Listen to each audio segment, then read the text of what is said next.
नमस्कार प्रेक्षकांनो, आजच्या एपिसोडमध्ये आपण बघूया. इथे अर्णव विचारात बसलेला असतो. ईश्वरी बरोबर झालेलं फोनवरचं बोलणं त्याला आठवत असतं. त्याच्यामध्ये ईश्वरी त्याला म्हणालेली असते की सर, माझ्याजवळ भांडल्याशिवाय तुमचा दिवसच सुरू होत नाही ना. आता हँडओव्हरची पद्धत मला माहिती नव्हती, पण ही गोष्ट तुम्ही मला नीटसुद्धा सांगू शकला असतात ना. मग मी आले असते तुम्हाला हँडओव्हर करायला. पण नाही, भांडल्याशिवाय तुमचा दिवस पूर्ण कुठे होतो. जाऊ दे ना सर, मला तुमच्याशी बोलायचंच नाही आहे. तेव्हा इथे अर्णव म्हणत असतो की मलासुद्धा तुझ्याशी बोलायचं नाही आहे आणि डिसिप्लिन मला नको शिकू. मला नाही येत बोलता नीट, कळलं ना तुला. तेव्हा ईश्वरी रागाने फोन ठेवून देते. तेव्हा अर्णव म्हणत असतो की ईश्वरीला अजिबात काहीच फरक पडत नाही आहे.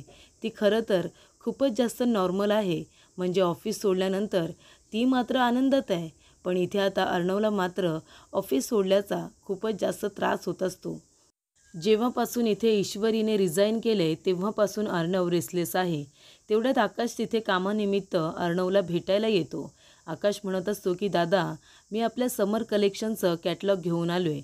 तेव्हा अर्णव म्हणतो, तू ठेव इथे, मी नंतर बघतो. तेव्हा इथे आकाश म्हणत असतो, दादा सगळं ठीक आहे ना, तू ठीक आहेस ना, तुला बरं वाटत नाही आहे का, तू घरी जाऊन जरा आराम करतोस का. तेव्हा अर्णव म्हणत असतो की आजारी नाही आहे, मी आजारी नाही आहे, कळलं ना, घरी जाऊन आराम करायला. तेव्हा आकाश म्हणत असतो, दादा मला असं नव्हतं म्हणायचं, पण तुलासुद्धा चांगलंच माहिती आहे की तू किती रेसलेस आहेत, म्हणून मी तुला म्हणालो की घरी जाऊन आराम करतोयस का. प्लीज रागू नकोस, पण निदान खोटं तरी बोलू नकोस माझ्याबरोबर. जे काही आहे ते खरं बोल आणि तूसुद्धा ॲक्सेप्ट कर. अरे बघितलंस तू स्वतःकडे, जेव्हापासून ईश्वरीने रिझाईन केलं आहे ना, तेव्हापासून तुझ्या वागण्यात किती बदल आला आहे. तू खूपच जास्त टेन्शनमध्ये असतोस आणि विचारातसुद्धा रेसलेस झाला आहेस तू. म्हणून मी तुला म्हणतोय की तिचा इतका विचार नको करूस. तेव्हा अर्णव म्हणतो, हे बघ आकाश, तू जास्त बोलू नकोस. मी तुला काही विचारलं आहे का, नाही ना. तुझं काम झालं असेल तर तू गेलास तरी चालेल. तेव्हा आकाश म्हणतो, हे बघ दादा, तू मला नको सांगूस, पण स्वतःच्या मनाला तरी विचार की जेव्हापासून ईश्वरी देसाईने इथे रिझाईन केलं आहे तेव्हापासून तू स्वतः टेन्शनमध्ये आहेस की नाही, रेसलेस आहेस की नाही. तेव्हा इथे आता अर्णव म्हणत असतो की मी का रेसलेस होऊ, माझा आणि तिचा काय संबंध. तिला रिझाईन करायचं होतं, ती रिझाईन करून मोकळी झाली. मग मी का स्वतःला त्रास करून घेऊ. तिच्यामध्ये आणि माझ्यामध्ये असं कुठलंही रिलेशन. असं म्हणाल्यानंतर अर्णवचं लक्ष आपल्या टेबलाच्या खाली जातं. तेव्हा इथे ईश्वरी आता बसून राहिलेली असते. तेव्हा ईश्वरी म्हणत असते, सर काय म्हणालात, बोला ना, तुमच्यामध्ये आणि माझ्यामध्ये काय. तेव्हा इथे आता ईश्वरी त्याला प्रश्न विचारते. तेव्हा अर्णव खाली बसतो आणि म्हणत असतो की ईश्वरी. तेव्हा इथे ईश्वरी म्हणत असते की सर, मी इथे काम करत असताना खूप चुका केल्या आणि मी काम करण्याची जी पद्धत होती ती तुम्हाला कधीच आवडली नाही, बरोबर ना. मी चुका करायचे, माझी कामाची पद्धत तुम्हाला कधी आवडली नाही. मी जे काम करायचे त्याच्यामध्ये तुम्ही चुकाच काढायच्यात, माझ्याशी कधी तुम्ही नीट बोललासुद्धा नाहीत. मग सर, मी जर इतकं वाईट काम करायचे, मी अजिबात चांगले नव्हते, मग तरीसुद्धा तुम्ही मिस का करताय सर मला, असा प्रश्न ईश्वरी अर्णवला विचारते. तेव्हा ईश्वरी म्हणत असते, सर आपल्या दोघांमध्ये साधी मैत्रीसुद्धा नव्हती, आपल्यामध्ये कधीच मैत्रीसुद्धा होऊ शकली नसती सर. आपल्यामध्ये फक्त वाद होऊ शकतात, फक्त भांडण. तुम्ही मला सांगा ना, म्हणजे जर एखाद्या नात्याला नाव ठेवता आलं असतं ना, तर आपल्या नात्याचं नाव हे भांडण ठेवलं असतं. आपल्या दोघांचं फक्त भांडण भांडण आणि जोरदार भांडण. आपल्या नात्याचं नाव फक्त आपण भांडण ठेवलं असतं, बरोबर की नाही. एक दिवससुद्धा आपला न भांडता गेलेला नाही आहे. तुम्ही तर माझ्याशी कधीच सरळ बोललासुद्धा नाहीत. मग एवढं सगळं होतं, तुम्हाला माझा इतका राग यायचा, इतके तुम्ही मला बोलायचात, म्हणजे माझ्याशी भांडल्याशिवाय तुमचा दिवसच संपायचा नाही. सुरुवातसुद्धा भांडणाने आणि शेवटसुद्धा भांडणानेच व्हायचा, बरोबर की नाही. मग तरीसुद्धा तुम्ही मला इतके मिस का करताय सर. तेव्हा आकाश म्हणत असतो की दादा काय झालं. तेव्हा इथे अर्णव म्हणत असतो की अरे मी सिंदूर. तेव्हा आकाश म्हणतो कुठे. अर्णव म्हणतो हे काय, टेबलाच्या खाली. तेव्हा आकाशसुद्धा टेबलाच्या खाली वाकून बघतो, तिथे कुणीही नसतं. तेव्हा इथे आकाश म्हणतो दादा अरे कुठे आहे. तेव्हा अर्णव म्हणतो हे काय इथे. तेव्हा दोघेही आता टेबल खाली बघतात, त्यांना कुणीही दिसत नाही. अर्णवला खूप मोठा धक्का बसतो. अर्णवला वाटतं असं काय होते माझ्याबरोबर, म्हणजे मला आता इतके मोठे मोठे भास व्हायला लागलेत की मला टेबलच्या इथे ईश्वरी देसाई दिसली आणि मी मूर्खासारखा आकाशलासुद्धा म्हणतोय की हे काय इथे ईश्वरी देसाई आहे. तेव्हा इथे आकाश म्हणत असतो की दादा बघितलंस ना तू, म्हणजे तू कितीही नाही म्हणालास, कितीही रागवलास ना, तरीसुद्धा फॅक्ट हेच आहे की तू ईश्वरीला मिस करतोयस दादा, बरोबर ना? तेव्हा अर्णव म्हणतो तुला मी काही विचारलं आहे का? हे बघ तू मला कुठलेही प्रश्न विचारू नकोस, कळलं तुला? तुझं जर काम झालं असेल तर तू गेलास तरी चालेल, जाऊन तुझं काम कर. तेव्हा आकाश म्हणतो पण तू ईश्वरीला मिस असं म्हणाल्यानंतर पुन्हा इथे अर्णव त्याच्याकडे मागे वळून बघतो. त्याला खूप जास्त राग आलेला असतो. इथे अर्णव आता खूपच जास्त त्रागा करत असतो, त्याला राग आलेला असतो. म्हणून आकाश तिथे थांबत नाही. आकाश तिथून सरळ आता बाहेर निघून जातो, कारण त्याला माहिती असतं की इथे अर्णव खूपच जास्त तापलेला आहे. त्यानंतर इथे आता राकेश त्याच्या रूममध्ये बसलेला असतो. तेवढं तिथे ईश्वरी येते. ईश्वरी म्हणते राकेशजी आतमध्ये येऊ का? तेव्हा राकेश म्हणतो ईश्वरीजी तुम्ही, अहो या ना, या आतमध्ये या. आणि तो आपल्या चेअरवरती तिला बसायला सांगत असतो. तेव्हा ईश्वरी म्हणते नाही नको, बसायला नको. मी काय म्हणत होते राकेशजी, म्हणजे बघा ना, आता शलाकाताईंचा नवरा अजून सापडलेला नाही आहे. तर मी काय म्हणत होते, आता माझ्याकडे सुद्धा वेळ होता, तेव्हा आपण शलाकाताईंच्या नवऱ्याला शोधायला जर सुरुवात केली असती ना तर बरं झालं असतं. म्हणजे त्याला लवकरात लवकर शोधून काढलं असतं आणि त्याला जेलमध्ये टाकलं असतं ना. तेव्हा इथे शलाकाजींनासुद्धा बरं वाटलं असतं. त्यांचा तो नालायक नवरा, त्याच्यामुळे त्यांना खूप त्रास सहन करावा लागतोय ना. म्हणून काय म्हणणं आहे तुमचं? आता माझ्याकडे सुद्धा वेळ होता ना, तेव्हा आपण दोघांनी मिळून त्यांना लवकरात लवकर शोधून काढलं असतं ना. आपण त्याला सुरुवात करूया का आता?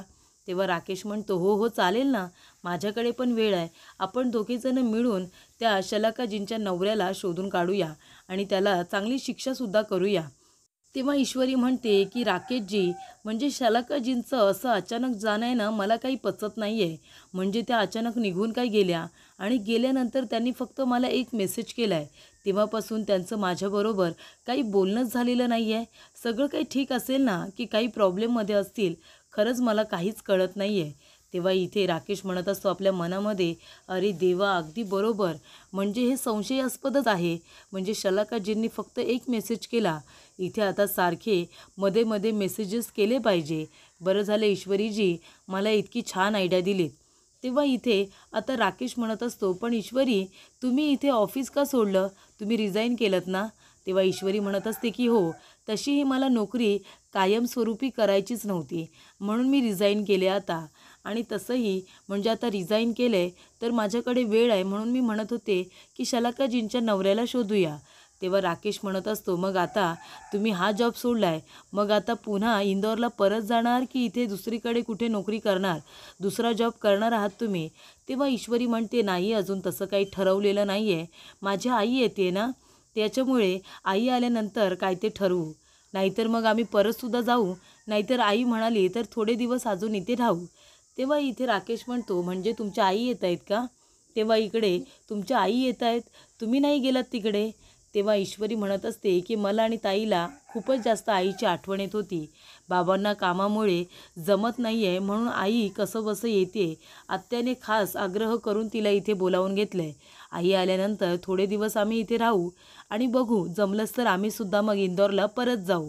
तेव्हा तिथे बाबांनासुद्धा कामामध्ये मदत करायची असते ना, म्हणून. तेव्हा इथे राकेश म्हणतो बरं ठीक आहे, आई कधीपर्यंत पोचतील इथे? तेव्हा ईश्वरी म्हणत असते की उद्या संध्याकाळपर्यंत पोचेल. ते आपलं बाजूचं बसस्टँड आहे ना, तिथे उतरणार आहे ती. त्या लक्झरी नाही का लागतात, लक्झरीने ती येणार आहे. तेव्हा इथे राकेश म्हणतो मग ठीक आहे, मी जाईन तुमच्या आईला घ्यायला तिथे. तेव्हा ईश्वरी म्हणते नाही नको, मी जाणार आहे माझ्या आईला घ्यायला. तेव्हा राकेश म्हणतो असं काय करताय ईश्वरीजी, तुम्ही मला परकं समजताय का?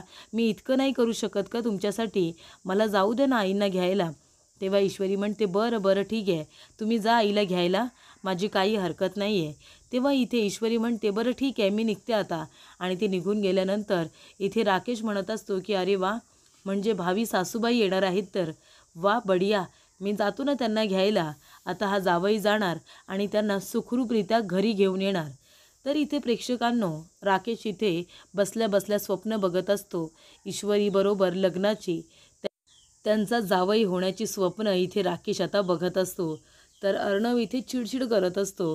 अर्णव आता फोनवरती बोलत असतो की हे बघा, मी आधी सांगितलं होतं की समर कलेक्शनचं नाव हे धूप छाव असणार आहे, पण आता तुम्हाला जे नाव ठेवायचं आहे ते ठेवा. तुम्ही कितीही वेळ असू दे, त्याच्यामध्ये तुम्हाला नाव चेंज करायचं आहे. जे नाव ठेवायचं आहे ते ठेवा, पण आता समर कलेक्शनचं नाव धूप छाव नसणार आहे. तर इथे आता ईश्वरीची इतकी त्याला आठवण येत असते की तिच्यासाठी त्याने इथे त्याच्या कलेक्शनचं नाव धूप छाव असं ठेवलेलं असतं. पण अर्णव आता त्याला ते नावसुद्धा आता नको आहे. तो दुसरं नाव आता सिलेक्ट करायला सांगत असतो आणि त्याला इथे इतका राग आलेला असतो की काय करावं आणि काय करू नये अशी त्याची परिस्थिती झालेली असते. तेवढ्यातच तिथे लावण्य आलेली असते. लावण्य म्हणत असते की हे घे ए यार, तुझी कॉफी घे. तेव्हा इथे आता लावण्याला तिथे बघितल्यानंतर तिला असं वाटतं की त्याला कॉफी वगैरे दिल्यानंतर त्याचा मूड छान होईल. पण इथे अर्णव आता ज्या वेळेला इथे तो लावण्याला बघतो तो पुन्हा इथे चिडतो आणि म्हणतो की हे काय, तू का माझ्यासाठी कॉफी घेऊन आलीस? पिऊन आहेस तू? सांग ना, तू पिऊन आहेस का? मग आता त्याची कामं तू करायला लागलीस. त्याला सांगायची ना कॉफी आणायला, तू का कॉफी घेऊन आलीस? नाही मग ठीक आहे, आता तू पिऊनची सगळी कामं जर करतेस ना तर मग एक काम कर, इथे आता प्रिंटआउट वगैरेसुद्धा तूच काढत जा, ठीक आहे ना? त्याची कामं तू कर, प्रिंटआउट वगैरेसुद्धा तूच काढत जा, म्हणजे इथे त्याची कामं तुला करता येतील. कामं नाही आहेत का तुला? दिलेली कामं कमी असतील ना तर मला सांग, मी अजून तुला कामं देऊ शकतो त्याच्यामध्ये. आपल्याकडे खूप काम आहे. तेव्हा लावण्या म्हणत असते, ए यार तू प्लीज जरा शांत होतोयस का? आणि ती आता शांतपणे जाऊन त्याच्या शेजारी उभी राहते आणि त्याला म्हणत असते की यार कसं आहे ना, ही पिऊनची कामं आहेत म्हणून मी करायचं नाही किंवा तुझ्यासाठी कॉफी मी का घेऊन यायचं नाही. हे बघ ए यार, मी फक्त तुझी कलीग नाही आहे, तर मी तुझी फ्रेंडसुद्धा आहे ना. मग त्या नात्याने जर माझा फ्रेंड इथे रेस्टलेस असेल, टेन्शनमध्ये असेल, तर मी त्याच्यासाठी साधी कॉफीसुद्धा घेऊन येऊ शकत नाही का? कसला विचार करतोयस तू ए यार? आणि काय इतकी चिडचिड करतोयस मला कळत नाही आहे. अरे हे बघ, हे ऑफिस आहे. इथे आता काही उतार चढाव येतात, काही गोष्टी मनाप्रमाणे घडतात, काही नाही घडत. म्हणून इतका त्रागा करायचा असतो का? स्वतःला इतका त्रास करून घ्यायचा असतो का? हे बघ, मला कळतं आहे तू कसला विचार करतोयस आणि ते तुलासुद्धा चांगलंच माहिती आहे. मी तुला एवढंच म्हणेन की एवढा त्या गोष्टींचा विचार करू नकोस की तुझ्या डोक्यावरती त्याचा इतका परिणाम होईल की तू स्वतःच्या रागावरती सुद्धा आता कंट्रोल करू शकत नाही आहेस. हे बघ, कुठल्या गोष्टींना किती महत्त्व द्यायचं हे तुला कळलं पाहिजे. तेव्हा इथे अर्णव म्हणतो, तुझं झालं असेल तर तू प्लीज जा, प्लीज जाऊन तुझं काम कर. तेव्हा इथे ईश्वरी आता नसल्यामुळे त्याला तो काय बोलतोय त्याला कळतच नसतं, काय वागतोय त्याला कळतच नसतं. तेव्हा लावण्य म्हणत असते, नाही माझं काम आहे तुझ्याकडे अजून, म्हणून मी इथे आली आहे ना. हे घे, आज मीटिंग झाली ना त्याची सगळी इथे तुला डिटेलमध्ये माहिती लिहून आणली ती बघ. तेव्हा इथे अर्णव आता त्याच्यावरती डिरेक्टली सही करतो. तेव्हा लावण्य म्हणते, व्हॉट, हे काय करतोयस तू ए यार? अरे त्याच्यावरती तू साईन का केलीस? अरे तो काही चेक आहे का की कुठली महत्त्वाची फाईल आहे म्हणून तू त्याच्यावरती साईन केलीस? तेव्हा इथे तुला काय झालं आहे ए यार असं सुद्धा ती विचारते. तेव्हा आता हातातला जो पेपर असतो तो रागानेच तो आता फेकून देतो. तेव्हा इथे लावण्याला सुद्धा इतका राग येतो. तिथे आता काचेचं भरलेलं ग्लास असतं ते सुद्धा लावण्य उचलते आणि जोरात बाजूला फेकून देते. तेव्हा इथे अर्णव तिच्याकडे बघतच राहतो. तेव्हा लावण्य म्हणते, बघितलंस तू, हे काचेचं ग्लास आहे, फुटलं ना ते, झालं तुझ्या मनासारखं. तेव्हा इथे अर्णव तिच्याकडे आता बघतच राहतो. लावण्यासुद्धा चिडलेली असते. त्यानंतर प्रेक्षकांनो इथे ईश्वरी आपल्या कपड्यांच्या घड्या वगैरे व्यवस्थित करून ठेवत असते, कारण आता तिची आई येत असते आणि आईला कसं व्यवस्थित सगळं ठेवलेलं लागतं ना, म्हणून इथे ईश्वरी सगळ्या कपड्यांच्या घड्या व्यवस्थित घालत असते. नाहीतर ती म्हणते, आई आली तर म्हणेल, काय हा पसारा करून ठेवलाय तुम्ही दोन मुलींनी, कामं करता की नाही? तेव्हा इथे ईश्वरी आता सगळं व्यवस्थित ठेवत असताना तिच्या हातातली फाईल खाली पडते आणि त्याच्यामध्ये सगळे पेपरसुद्धा खाली पडतात. तेव्हा तिची बहीण नम्रता म्हणत असते की ईशू, अगं हे काय आहे? तू कसली चित्र काढली आहेस अगं? तेव्हा ईश्वरी म्हणते, अगं ताई, जेव्हा मी इथे सात्विक फॅशन्समध्ये काम करत होते ना, मला काय माहिती होतं मी कधीपर्यंत काम करणार आहे आणि कधीपर्यंत नाही. तेव्हा तिथे आहेत ना, इथे अर्णव सर, बाकीचे काही लोक डिझाईन्स तयार करायचे, इथे छान छान असे कपडे डिझाईन्स तयार करायचे ना. मग तुला तर माहिती आहे मला चित्राची किती आवड आहे ते, म्हणून मी सुद्धा हे काही डिझाईन्स तयार करून ठेवलेत. तेव्हा इथे नम्रता म्हणत असते, इशू, तू सुद्धा ऑफिसला मिस करत असशील ना गं? म्हणजे बघ ना, तू इतके छान डिझाईन्स तयार केलेत, मग हे डिझाईन्स आता तू अर्णव सरांना देशील की नाही? तेव्हा ईश्वरी म्हणते, कशाला? मी हे डिझाईन्स त्यांना दाखवले ना, त्यांना काही किंमत नसणार आहेत. ते म्हणतील, हे काय केलं आहेस तू? तुला काय करायची गरज होती? याच्यामध्ये सुद्धा मला काहीतरी वाईट साईटच बोलतील. आणि आता मी कुठे तिथे काम करते ना, मी तिथे काम पण करत नाही आहे. मग हे माझे डिझाईन्स मी त्यांच्याकडे कशाला घेऊन जाऊ, असं ईश्वरी म्हणते. तर इथे प्रेक्षकांनो, ईश्वरीने खूपच छान असे कपडे डिझाईन केलेले असतात, खूपच छान असे ड्रेसेस तिने तयार केलेले असतात. तेव्हा नम्रता म्हणते, पण इशू खरं सांग, तू सुद्धा ऑफिसला मिस करतेस ना गं? अचानकपणे ऑफिस सोडलंस, तुला सुद्धा वाईट वाटतच असेल, तुला सुद्धा ऑफिसची सरांची आठवण येतच असेल ना? तेव्हा इथे ईश्वरी म्हणते, नाही असं अजिबात नाही आहे. मग इथे नम्रता म्हणते, मग आपण इथे कशाला राहायचं? आई कशाला एवढी दगदग करत येते? आता तू इथे कामसुद्धा करत नाही आहेस, आपण इंदोरला परत जाऊया ना, तिथे गेल्यानंतर बाबांना कामामध्ये मदत करूया. आपण इथे कशाला राहायचं? जर तुला आता इथे नोकरी करायचीच नाही आहे, तू जर रिझाईन केलेस, तर मग इथे राहण्यापेक्षा आपण आपल्या इंदोरला परत जाऊया ना. तेव्हा इथे ईश्वरी म्हणत असते की मला सुद्धा तेच वाटते ताई, पण तुला माहिती आहे मी शलाकीजींना प्रॉमिस केलं होतं. शलाकाजींना मी सांगितलं होतं की त्यांच्या नालायक नवऱ्याला आपण शोधून काढू आणि त्याला शिक्षा देऊ म्हणून. मी राकेशजींना सांगितलं आहे, ते मला मदत करणार आहेत शलाकाजींच्या नवऱ्याला शोधायला. पण इथे आता ताई एक मोठा प्रॉब्लेम झाला आहे. म्हणजे बघ ना, शलाकाजी जेव्हापासून गेले आहेत ना, तेव्हापासून त्यांनी मला मेसेजसुद्धा केलेला नाही आहे की नाही फोन केला आहे. त्याच्यामुळे आता कशी माहिती मिळणार की तिचा नवरा नक्की कुठे आहे, कुठे नाही आहे, बरोबर की नाही? त्या गावी निघून गेल्या, त्याच्यानंतर त्या परतसुद्धा आलेल्या नाही आहेत. मग आता मी त्यांना कशी मदत करणार आहे? पण मला असं मनापासून वाटत होतं की त्यांना मदत करावी. एकदा का त्यांच्या नालायक नवऱ्याला पकडलं, त्याला शिक्षा झाली ना, की मग माझं मन मोकळं. मग आपण इंदोरला जायला मोकळे झालो, हो की नाही? म्हणून मी इथे थांबले होते, असं ईश्वरी म्हणते. तर इथे राकेश म्हणत असतो की चला, ईश्वरीजींनी मला आयडिया दिले, मग आता इथे शलाकाचा फोन चालू करायला हवा, त्याच्यावरून आता एक तिला मेसेज करायला हवा. इथे आता ईश्वरीजींना मेसेज केला की मग मात्र फोन मी परत बंद करून ठेवणार, असं राकेश म्हणतो. त्यानंतरला इथे आता शलाकाच्या फोनवरून त्याने भला मोठा मेसेज ईश्वरीला टाईप केलेला असतो आणि तो मेसेज आता तिला सेंड केलेला असतो. तेव्हा आता इंदोरी जिलेबीला एकदा का मेसेज केला की मग तिला कळेल की शलाका जिथे कुठे आहे ती सुखरूप आहे, जिवंत आहे, असं तिला कळलं पाहिजे. त्यानंतरला इथे मेसेज आता टाईप केल्यानंतर ईश्वरीला तो सेंड केलेला असतो आणि ही आठवणसुद्धा ईश्वरीमुळेच इथे आता राकेशला आलेली असते. नाहीतर राकेशने जेव्हापासून शलाकाला मारलेलं असतं तेव्हापासून फक्त एकच मेसेज टाईप केलेला असतो, ते म्हणजे मी गावी गेल्याचा.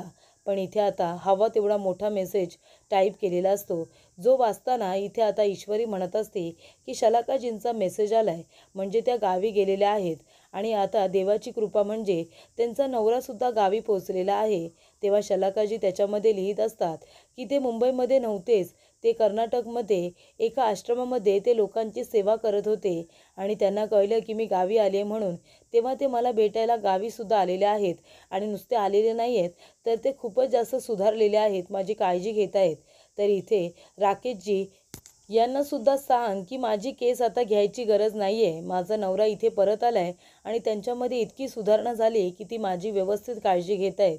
तेव्हा इकडे नम्रता म्हणते, बरं झालं त्यांनी तुला मेसेज केला ना. तेव्हा ईश्वरी म्हणते, पण ताई मला एक गोष्ट कळत नाही आहे, शलाकाजी एवढा मोठा मोठा मेसेज टाईप करतायत, पण ते मला कॉल करून माझ्याशी व्यवस्थित बोलत का नाही? म्हणजे त्यांचा आवाज तरी ऐकला असता ना. पण ते गेल्यापासून फक्त मला त्यांनी मेसेजेस केलेत, कॉल तर अजिबात केलेला नाही आहे. थांब, मी त्यांना लगेच कॉल करते. तेव्हा ईश्वरी आता शलाकाचा फोन ट्राय करते, पण फोन बंद असतो. कारण इथे राकेशने तिला मेसेज टाईप केल्यानंतर लगेचच फोन स्विच ऑफ केलेला असतो. त्यामुळे इथे आता ईश्वरी म्हणत असते की ताई, हे सगळं जरा संशयास्पद नाही आहे का? म्हणजे शलाकाजींचा मला फोनच येत नाही आहे. तेव्हा नम्रता म्हणते, इशू तुलासुद्धा याच्यामध्ये काही गडबड वाटत नाही आहे का गं?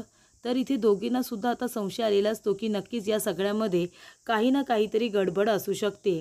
तेव्हा इकडे अर्णव म्हणतो, हे काय केलंस तू लावण्या? मूर्खपणा करतेस का तू? जा आत्ताच्या आता इथून जा आणि तुझं काम कर. तेव्हा लावण्या म्हणते, हो जाणारच आहे. हे बघ यार, तू काय इतका स्ट्रेस घेतोयस मला कळत नाही आहे. अरे का तू विचार करतोयस इतका? हे बघ मलासुद्धा माहिती आहे आणि तुलासुद्धा. हे बघ, ते फुटलेलं ग्लास आता जोडता येणार नाही आहे ना. तशा काही गोष्टींचा निर्णय आपण घेतल्यानंतर आपण पुन्हा त्याच्यामध्ये काही करू शकत नाही. हे बघ, ती ईश्वरी फक्त एक तुझी PA होती, साधी PA. अरे ती रिझाईन करून गेली म्हणून इतका मोठा काय फरक पडतो? अरे हे बघ, ज्या रिकाम्या जागा झालेल्या असतात ना, त्या रिकाम्या याच्यासाठी झालेल्या असतात की त्या भरता येतील. हे बघ ईश्वरी देसाईचा तू जरा जास्तच विचार करतोयस, म्हणून तू इतका रेसलेस झालायस मला माहिती आहे. ती साधी तुझी एक पी ए होती, तिला रिझाईन करायचं होतं, तिने केलं, ती गेली. मग आता ती गेली आहे तर तू एवढा तिचा विचार का करतोयस? इतका रेसलेस का होतोयस तू? हे बघ मी तुला सांगते, तिचा इतका विचार करायची गरज नाही आहे. तुझ्या आयुष्यामध्ये ज्या गोष्टींना महत्त्व नाही आहे, त्या अनइम्पॉर्टंट गोष्टींना इतकं महत्त्व का देतोस तू, की तुझी म्हणजे मेंटल जी स्पेस आहे ना, तीसुद्धा ते लोकं डिस्टर्ब करतील. अरे तू काय इतका विचार करतोयस तिचा? ती मुलगी एक साधी तुझी पी ए होती, त्याच्यामुळे ती सोडून गेली. इतका विचार करायचा नाही. तू तुझ्या कामाकडे लक्ष दे ना.